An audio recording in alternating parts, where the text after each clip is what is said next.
So it's been a few weeks since we've been together. So I'm just going to quickly orient us where we are in the Torah as we continue to move through this first book of Breshit. So we've arrived in the Parshiot, the Torah portions that center our forefather Yaakov. And as our Torah reading begins, he has set out with clear instructions from his father Yitzchak that he is to find a wife from his own kinsmen, specifically among the daughters of Laban. And upon arriving in Haran, where Laban lives, we read what sounds like the beginning of a beautiful love story. He ends up at a well. Usually water is a sign that things are going to happen. And he sees Rachel, the daughter of Laban, and for a moment there's almost this love at first sight. He approaches her and he kisses her and he's moved to tears. And then Laban arrives and he hugs and kisses Jacob. And there's this beautiful reunion and he welcomes Jacob to stay with them in their home for the next month. But it's at this point that this sort of joyous family reunion, meeting, new relationship energy, love fest quickly shifts. And instead of Jacob and Rachel leaving together, or beginning to plan their wedding, Laban essentially says, so just because you think we're family, this will be straightforward? What are your wages? So Jacob is understanding Laban's implication and responds, okay, I will work for you for 7 years so that I may marry your younger daughter, Rachel. So Laban agrees to these terms, and we read that Jacob serves Laban for 7 years, and they merely feel like just a few days because of his deep love for Rachel. However, when the time comes for Jacob to finally marry Rachel, Laban, who in the eyes of our tradition is known as a deceitful person, he tricks Jacob into marrying and sleeping with Rachel's older sister, Leah, and Jacob only realizes what has taken place the next morning. So for those of you who are wondering how this isn't also on Jacob, I'm absolutely with you. So find me at Oneg and I can talk about the rabbinic explanations, which might be better described as fan fiction, about how Laban is able to effectively pull this off. But Jacob is furious. He's upset. Laban, calm, cool, collected, simply responds, it's not our custom for younger daughters to get married first, but if you agree to work for me for another 7 years, you can marry Rachel as well. In fact, you don't even have to wait 7 years to marry her. You can do so next week, as long as we're in agreement. And so Jacob does marry Rachel, the love of his life, and then cohabits with her as well. So I just wanted to make sure we were all on the same page. It's with this context that I actually am now going to shift the center of our focus a little bit. We've learned about Laban, the trickster, Rachel, who captures Jacob's love at first sight, and Jacob, we've learned a little bit about here, who will go on to become the father of the 12 tribes of Israel. But it's Leah, often overlooked, whose story we're going to delve into tonight. So over the course of the entire Torah, Leah only speaks 11 times.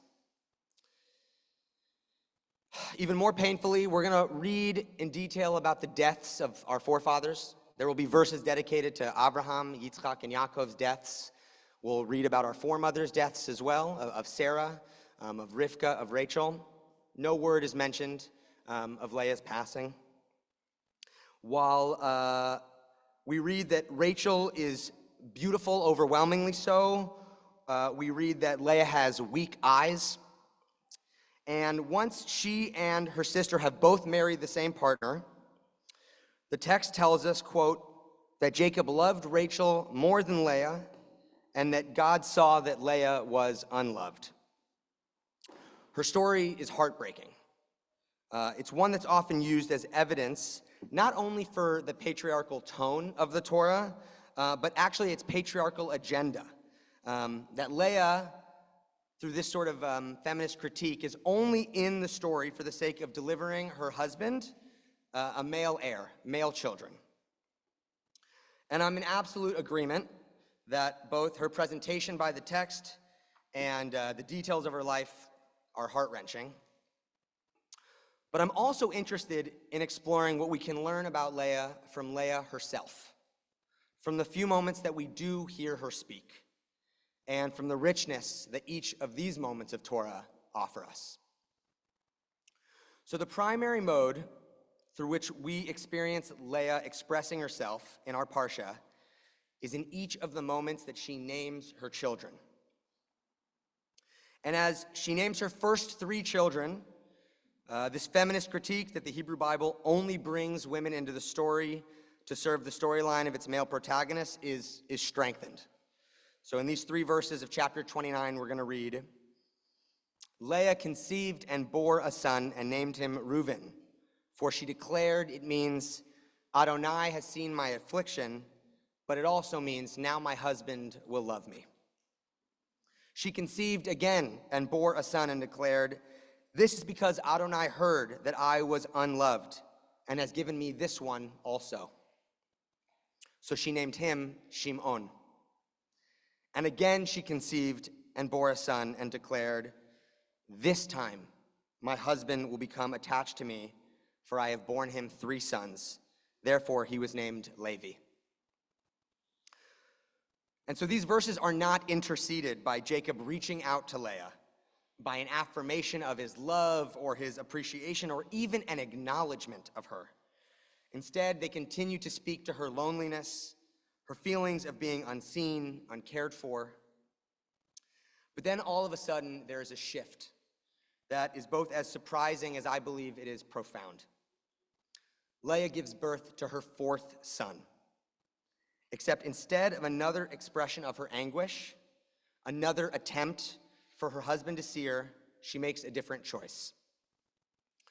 We read, she conceived again and bore a son and declared, this time I will praise Adonai. Therefore she named him Judah. So what's happened here? Leah is a person whose life has been defined by being cast aside, by loneliness and even hatred. And she has found the ability in this moment to shift from an expression of longing instead to an expression of praise, an expression of gratitude to the divine. It's surely an act of strength, even an act of courage. And it's not that her sadness or her disappointment have suddenly disappeared, but it's that even in the face of despair, she has decided that this act of naming can be something so much more for her. It can be an act of faith. It can be an expression of gratitude, a declaration that I will be more than what my father, my sister, or my husband have decided that I will be. In fact, our tradition is so moved by Leah's naming of Judah that we read in Masechet Brachot of the Talmud. The entire tractate is just dedicated to what it means to offer blessing. We read, from the day the Holy One, blessed is God, created the world, no one had thanked God until Leah came and thanked the divine. So my teacher, Rabbi Shai Held, responds to this teaching from the Talmud and asks, what can this possibly mean? Of course, other people before Leah had offered thanksgiving to God. An impulse to gratitude is a part of the human condition. In fact, according to Psalm 139, Adam, the first human being, expressed profound gratitude to God for how wondrously he was made. So what is it that makes Leah's gratitude unique? What is it that establishes her as the first truly grateful person? He says it's one thing to be grateful when everything is wonderful, when all of our dreams have been fulfilled and all of our hungers sated. But it is quite another to be grateful when life is complicated, when some of our most cherished dreams have remained painfully unrealized, when some of our yearnings are so intense that they threaten to burn right through us. Leah is the first person to feel and express gratitude, even and especially amidst profound sorrow and enduring disappointment. I'm undoubtedly deeply moved by this vision of our matriarch, who models for us what it looks like to find gratitude even from the depths. And we've now entered this month of Kislev, which literally contains our darkest days of the year. There is a new presidential administration just around the corner, and we know that finding gratitude from a dark place is core, especially in this community, to our midot-driven, our values-driven spiritual practice as a community. But what I find so inspiring about Leah, it's not just the gratitude, it's how she chooses to express it. Leah could have chosen any number of ways to name her children, and she could have offered her praise just in the form of a traditional prayer. But instead, we read about how this act of naming was the way she chose to offer this gratitude. And we heard a little bit from each other tonight, but we know that here at Nefesh, we're a community overflowing with so many beautiful stories of names. In fact, I know that so many of you here tonight have had the really holy experience of choosing a new name at some point of your life, whether it's a new Jewish name or a name that came as an act of affirming your gender, the fullest sense of yourself in the image of God. Many of you have had the honor of naming children or bestowing names upon friends and chosen family as a way to affirm and to show love to those that matter most. And as I was preparing this Devar Torah this week, I was chatting about the Parsha with our rabbinic intern, Sasha Perry, and they shared with me some really beautiful sources on the importance of naming. And I was really struck by these words from Paul Tournier, who teaches that a new name asserts that a new life is beginning. It's like a new birth. Earlier this week, we saw one of these new beginnings. Chase Strangio became the first trans lawyer to ever argue a case before the Supreme Court. And right now, we know and hold with heavy hearts that our conservative majority gave clear and early indications that they will likely deny life-saving, gender-affirming care to trans youth in Tennessee and several other states across this country. But Chase's very presence in that courtroom and his story very much remind me of our mother, Leah. When Leah is able to offer gratitude to God, despite all that she's been through, she's doing so much more than just merely accepting her lot. She's making a radical statement. My reality, that which has been imposed upon me by my surroundings, will not define me. As I name Judah, I will begin to tell the next chapter of my story. But what's so much more remarkable about this act of naming is that Judah becomes so much more than just an act for herself. It becomes so much more than just an act for Judah, but it's an act of naming that would go on to define all of her descendants, leading to all of us that are sitting in this room right now.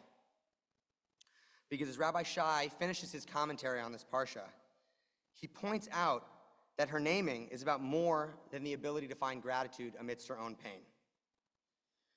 He reflects strikingly, the name Leah gives her fourth son, Judah, which means I will praise or I will express gratitude, becomes the name of the Jewish people as a whole. Jew, Yehudi, comes from Judah, Yehudah. So who is a Jew? One who discovers the possibility of gratitude even amidst heartbreak. And that is why we are given the name that expresses Leah's courage and her achievement. Because a Jew is a human being who, like Leah, can find her way to gratitude without having everything she wants or needs. Many of us are sitting here tonight, heartbroken and disturbed by the likely outcome of this week's proceedings. Each of us with our varying levels of personal proximity. And over the past weeks, we have shown up for one another as we've expressed our real fears and anxieties about what is next, about all that we will have to endure, about how the people we love most will be put in harm's way. But like our mother Leah, I know that we will not simply see ourselves out of the story, nor let it be defined by those who do not see us or who do not care for us. So on this Shabbat, may we be blessed to find Leah's courage, to grasp this gratitude even in our despair, and to offer praise even in the face of disappointment, to fiercely claim that which is uniquely and distinctly ours. The names that we call ourselves, the names that we call the ones we love the most, the name, Yehudim, that we hold together as a community. May we offer praise to our mother Leah, who gave us our namesake. May we be the ones that find light even in the darkness. Shabbat Shalom.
Granting permission